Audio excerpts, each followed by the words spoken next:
Welcome to the Dairy News and Views podcast, a production of the Iowa State University Extension and Outreach Dairy Team. Our podcast covers current educational, research, and industry tools available for your operation to manage healthy cows and calves while producing the highest quality dairy products. Thanks for joining us today on Dairy News and Views from the Iowa State Dairy Team. I'm Fred Hall, Northwest Iowa Dairy Field Specialist, and I'm here with Jenn Bentley, Northeast Iowa Dairy Specialist, as we discuss today's topic. Welcome back to the podcast, Jenn. Always a pleasure, Fred. Jenn, our daylight hours are getting shorter and shorter, and that means we're going to see temperatures get colder. It doesn't seem possible that winter is around the corner when we're having 70 and 80 degree temperatures this week. But in Iowa, it's time for the cold weather to start, and we need to start to plan for this cold weather now rather than before the snow starts flying. Yeah, that's definitely true, Fred. We're definitely seeing some, above normal daytime temps, but, as we get into October here, our nighttime lows are getting closer to that 40-degree mark, which kind of tells me that winter is kind of creeping in. I know before we started our podcast here today, we were kind of talking about winter weather conditions, and even in coming into October, there's some very volatile temperatures that we can see. I just always think about, Halloween, remember that date where there's been snowstorms, ice storms, and then some other times we're out there in t-shirts. So it's coming. Yeah, that's Iowa for us. But as cold weather season approaches, it brings a set of challenges to growing and keeping our baby calves healthy. And that happens to be the topic for today, strategy for cold weather care. When should we stop being concerned that the outside temperatures are affecting our calves in terms of energy use? Yeah, Fred, calves do very well in temperatures where they don't have to use a lot of additional energy to maintain their body temperature. This is what we call a thermal neutral zone, or TNZ. So a newborn's calf's thermal neutral zone is between that 50 degrees and 78 degrees. So that's where they're not expending any additional energy for their body. They can maintain body temperature and be able to grow. And as they get older, they can moderate that temperature a little bit wider, so they can be comfortable in ranges between 32 and 78 degrees. But when that temperature falls below that range, that thermal neutral zone, and they're not consuming enough energy, they burn up their entire body fat reserves. And remember, Fred, those calves are only born with about 3 to 4% body fat, so they don't have very much to spare. Kind of a good rule of thumb is that for every degree below that thermal neutral zone, the calf's energy requirement for maintenance increases by 1%. So, kind of some simple math here. When the temperature reaches 0, a calf should receive about 50% more energy or calories just in maintenance. So we got to think about that growth as well. That calf isn't eating a lot of calf starter at that point early on, and so she's not going to be able to generate a lot of heat from rumen fermentation like a cow does to help keep warm. So with too few of calories being consumed, oftentimes this can lead to illness, poor growth, poor body weight gain, and in some cases, death. That really sends a message home that when too little energy is available to support the calf, it can affect not just her maintenance requirement, but immunity and just getting the calf to grow. You came up with a list of strategies producers should be considering and have protocols for in dealing with cold weather. Let's walk through those. I think it's important that we start to have these discussions before this cold weather hits, so that everyone is ready. I fed a lot of calves in my life in hutches, calf barns, different situations. Winter feeding can be a very difficult task, and sometimes taking care of those calves out in the cold, you just want to get that job done, but realize there may be some additional steps that should be taken, or notice different feeding strategies. So I'd recommend having some protocols already in place so that on any given week or day, those taking care of those calves already know what they should be doing to manage those calves during those cold times. So of course, the first one that I always start off with, this isn't new, Fred, but it's that first 24 hours of life. Newborn calves need to be moved to a warm environment like a warming box, a heated room, or a hutch, anything to keep them dry and avoid that draft or chilling. Just those standard operating procedures that we normally do, the navel dipping, herd recommended vaccination protocols, but then that immediate colostrum delivery is more important than ever in cold conditions. We want to be able to provide that passive immunity and provide a high source of energy and nutrients to that calf to get her off on the right hoof. And I like to get a goal to have in that first feeding of colostrum, we should have about 200 to 300 grams of immunoglobulins or IgGs within about 2 to 4 hours after they're born. So Fred, I use that term IgGs, and I sometimes have to explain that a little bit more, those immunoglobulins and what they actually mean. So they're basically large protein globules found only in colostrum and only absorbed by that calf during those first 24 hours. So if they don't get that high level of immunoglobulins, they're going to be at risk for illness and health and growth issues down the road. And it's their way to fight off pathogens until they can start to build their own immune system. And we're finding in more recent research, even more, that 200 to 300 grams of IgGs is showing that calf is going to be even more healthier, not only in the first few months, but extended into her lifelong milking career. Jen, over the years, we've seen more producers test that colostrum. Really pretty vital. How do they do that? What do we need to be looking at when we're comparing one cow's colostrum to another cow's? Sure, Fred. Well, when we collect that colostrum, we can use a couple different instruments. One that is being more common on farm is that Brix refractometer. So that's actually going to measure the amount of IgGs in her milk. So oftentimes we can't just look at the colostrum and know that that has enough IgGs in it. So we have to actually test it to get a number value. So typically what we look for is having 50 grams of IgGs per liter. So if we want to have 200 grams of IgGs in that first feeding, to feed at least 4 liters or a gallon to get to that point. So it's always good to test that colostrum ahead of feeding so that we know that calf is getting the right amount of IgGs. Great points in our discussion about having colostrum that's a high quality and managing that colostrum. We always seem to go back to a review of colostrum feeding every season. How about nutrition beyond colostrum? We get that calf off to a good start. It's growing. How do we keep her on track? Fred, as I mentioned earlier, as those temperatures decrease, her maintenance energy requirements are going to start to increase. So we got to take a look at our calf milk replacer at that point and look at, what are the primary sources of energy that she's getting from that milk replacer. It's the fat and the carbohydrates or the lactose. The lactose is going to provide that immediate energy, and that fat is going to help build an energy reserve for the calf as well. So how do we provide more nutrients and supply more energy and to allow for growth during this time? Because we just don't only want to maintain that body weight, but we also want her to grow just like she would in the summer or spring time. So ideally, if we could increase the feedings from 2 to 3 meals a day, that's most ideal. We can spread the calories out throughout the day and give her what she needs when that calf needs it the most. And so I know that's kind of hard on some farms to try to get that third feeding in. Could look like, you feed at 7 a.m., you feed again at noon, and then you come back again at 7 o'clock at night. When we get into automatic calf feeders, that becomes a little bit easier because those calves can come up to that feeder.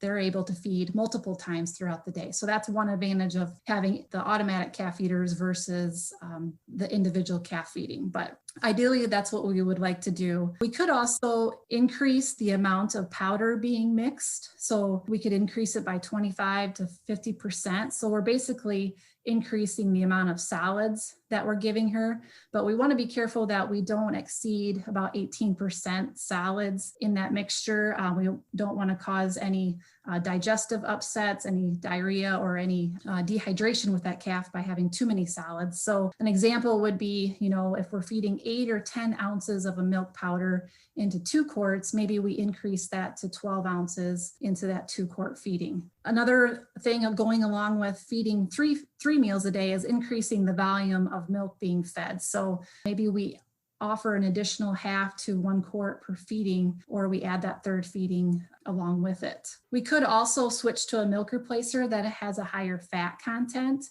so at least a 20% fat content, or we could add an additional fat supplement. But we want to be careful here if we start to add some fat supplements, maximum about 2 to 4 ounces per calf per day. If we get anything beyond that, we start to limit what she might actually consume in calf starter. And we really don't want to delay that calf starter consumption. We really want her to pick up on that. So it's kind of a balance between adding some additional fat and getting her off on the right foot with the calf starter consumption. And it's important to note here, Fred, there are different kinds of fat supplements that are being used. Some are more high quality and others are more digestible to the calf than others. So it's important to look at that before you start adding supplemental fat. So great fat sources include whole milk fat, lard, and tallow, but you really want to limit the amounts of fats like soy, palm, or coconut oils. That's really a great conversation that producers should have with their nutritionist or their herd veterinarian. Make sure that the supplements that they're using in combination with their milk replacer are going to work for that herd. The other thing we can consider, Fred, is feeding pasteurized milk. So if you aren't already doing that, maybe that's a consideration because it does provide higher energy from that milk, especially for feeding fresh cow milk or transition cow milk. But it's also important to keep a check on the solids content of that milk because that can vary a lot depending on what kind of milk you're getting from the milking string, whether that's, if it's mastitis cows, that could decrease the solids content versus if you're taking it from fresh cows. So it's important to look at that. And you can also read that on a Brix refractometer. Generally, you want to stay at least about 12 to 13% solids in the milk. And there really shouldn't be more than about a 1% variation in your milk solids daily. So it's just important to monitor that. Depending on which combination you choose, really taking into consideration that increased solids percentage and the use of fat supplements. So we don't want to cause a lot of digestive issues. And then we also want to kind of gradually get them onto this program. So it's not something that you do overnight. It's just like your milking herd, you kind of gradually make some of these changes. Jen, you and I both know it's hard to keep anything warm in sub-zero temperatures. I followed a calf feeder at a producer out here last winter and was amazed at how fast the temperature decreases as we went down that line of calf hutch. How do we ensure that calves are still receiving warm milk on cold days? Yeah, that's a good point, Fred. And it's as simple as getting a thermometer in the calf barn, right? What we typically would start to mix that milk, we may have to consider mixing it at a slightly higher temperature. So we want to make sure that we're feeding that milk at about 101 to 105 degrees. So about body temperature for that calf. Because if it's fed too cool, those calves are going to burn even more energy to maintain their core body temperature when they're drinking. And then if we feed it too hot, Fred, it's just like you drinking a cup of coffee. If you drink a cup of coffee that's too hot and you scald your lips, you're going to be kind of hesitant to take that next sip. And so just like calves, their next feeding, they're going to remember that. Depending on when you're going to be feeding those calves, if your mixing area is close to where you're going to be feeding calves, maybe that temperature range isn't going to change. But if you have to deliver that, maybe you have to load it up onto a wagon and haul it out to the hutches, that's going to take a little bit more time. So you have to think about, maybe I need to up the mixing temperature to ensure that it gets to that 101 to 105 feeding temperature. Fred, they're creatures of habit. They like the same volume of milk, they like the same amount of solids, they want to be fed at the same time of day, and they want to be fed at the same temperature. They're really creatures of habit. The other point I would mention with liquid feeding is water. So water is very essential, not only to us, but for our animals. We know that in our milking cows, if they don't have enough water, especially in summertime, that decreases milk production. It's the same with calves. If they don't have water offered to them, it's very hard for them to grow. Obviously, water is going to be a challenge when we think about trying to offer it in the winter, but it is really essential for calf's health, digestion, and just that early intake of calf starters. I would just recommend trying to offer fresh and especially warm water so they don't have to, again, expend any energy trying to warm their core body temperature back up at least 30 minutes after each milk feeding. If you can get it to them within a half hour after that feeding, and then you have to dump those pails, at least they've been offered that ability at least 2 or 3 times a day for water. Jen, I oftentimes get questions about calf starter. You know, it's cold, it's windy, the calves aren't eating it anyhow.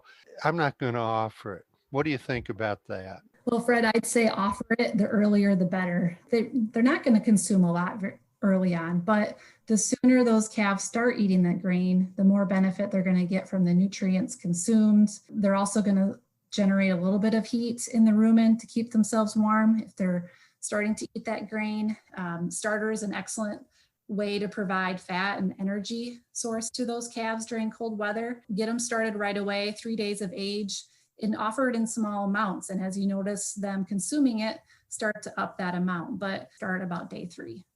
Has the science changed any over the last few years as far as when we should start offering that starter to these calves that are still drinking milk? The research really hasn't changed as far as days being offered to when they should start consuming that starter.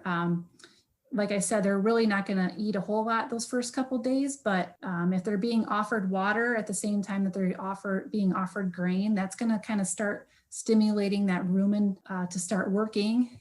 You can probably see the increase in calf starter a lot sooner than if you weren't offering it at all. But of course, Fred, we offer higher amounts of milk now too. So we don't see that increase in starter intake right away because we're offering a lot of milk right away. But we've seen a lot of milk feeding programs kind of step down process so that we can see that grain intake come up before they get weaned.